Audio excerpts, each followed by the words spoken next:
Greeting downstairs. Away from the long arm of the law is now behind bars, cops said. Carla Irizarry, 19, was arrested around 2:30 a.m. Saturday, about 2 weeks after her first encounter with Moses Lake police officers.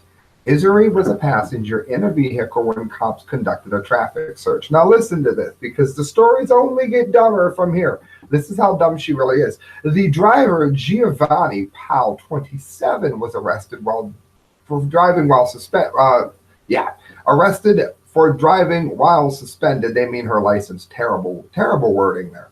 But police officers let Irizarry go because they had no legal reason to detain her.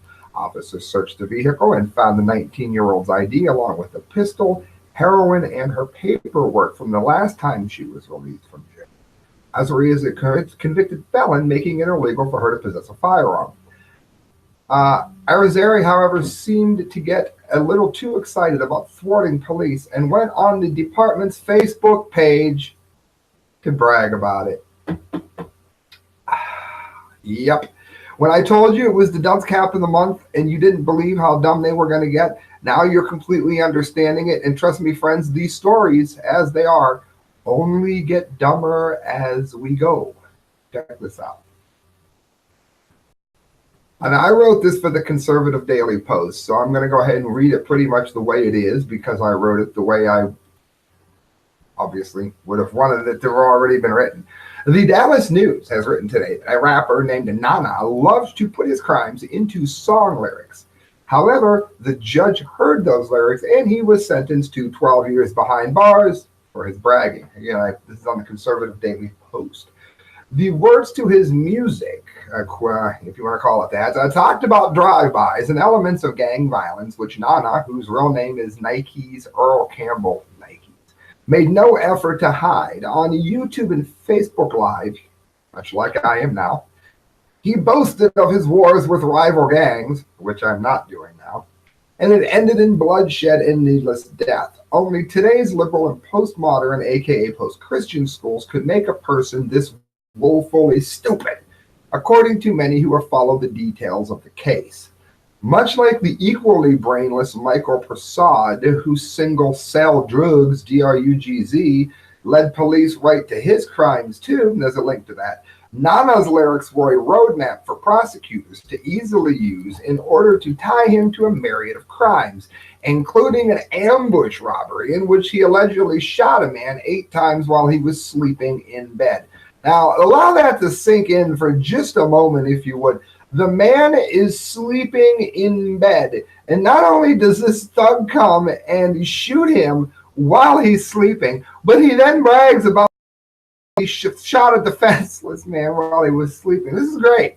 U.S. District Judge Barbara Lynn gave the 20-year-old leader of the and was given an enhanced prison term due to Campbell's alleged violent gang activities, of course, to which he bragged about. These were all things, I wrote, that the prosecution found just by listening to his lyrics in court on Wednesday. The rapper told on himself. The request for a stronger sentence is not something Lynn often does, but the judge explained her reasoning for doing so in this case. Quote, "You're bragging about shooting a person. It's violence times 10 at every phase," she said. "All things considered, it does take quite a character to brag about shooting a defenseless sleeping man, no matter what gang he may also be in." Innocent people, including a girl of only 6, was hit by the bullets which Nana boasted about spraying all over the area. His lyrics matched up to known crimes that really happened, so this was not like he was merely telling a story. He was confessing to crimes and happy to tell everyone how, quote, hard he was. Now, that's an important distinction to make, because I am, as many of you know, in a band. And in some instances, if I'm talking about punishing you for making rap videos, added the judge, as she spoke to the rapper, also known by the ridiculous title of Nine Nizzle. He's formerly known. I'm sure he's already forgotten. Campbell's attorney, Diane Jones McKay, did not agree. She opined that my client is guilty of rapping. They can't prove their murders, but they want to blame my client for all of them. While that may be how she feels, her client gave details that only a person involved would know, I wrote. Furthermore, the rap battle that was brewing with another gang had that leader threatening to kidnap Campbell's 3-year-old daughter, a crime as callous as shooting a sleeping man. Eric Barnes, a homicide detective, said that Campbell is a suspect in a few other murders, and needless to say, since he's been locked up, his gang has all but dissipated and gone the way of the dodo bird.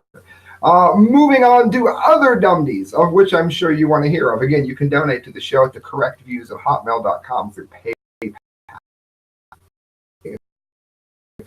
electronic cash.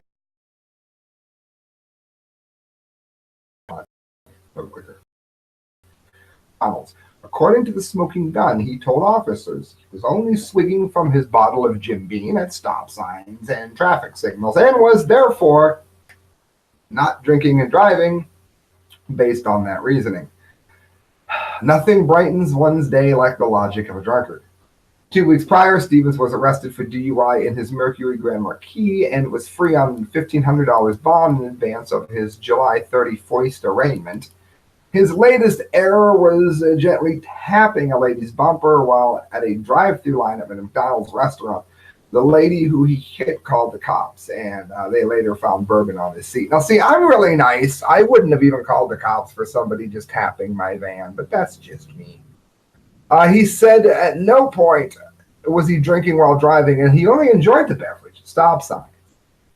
He further explained that he was not drinking while the car was moving, and only when he stopped at those signs and traffic signals said the arresting officer. Yeah, I thought about giving him the dunce cap of the month, but it would have taken a very long time for me to find him, and he's already got it bad enough. Listen to this. We got 2 left, and of course, the 2 away is the actual dunce cap of the month, so you're not going to want to go anywhere. Arizona man.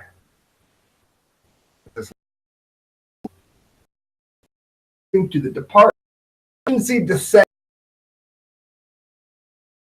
that the co a large number of people at Air China. It goes to at least one pilot who failed to understand that smoke wafting from the cockpit can alarm passengers, crew, and others. Rumors are that a few pilots are guilty. The hatch should also fit nicely on the head of those who failed to observe before taking off that E-cigs can cause a plane to dive 10,000 feet, along with the people's stomach, send oxygen masks down, and even kill the AC. With all of that being true, this whole airline has earned the Dunce Cap of the Month award. Literally, count to 20. I'll be back up. I want to show you the hat.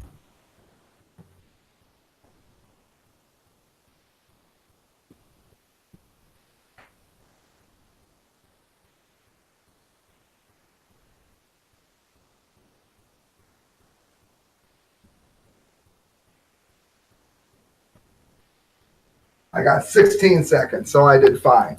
All right, let me go off-screen share. This had that because of the Hall of Fame where I live, they didn't have white.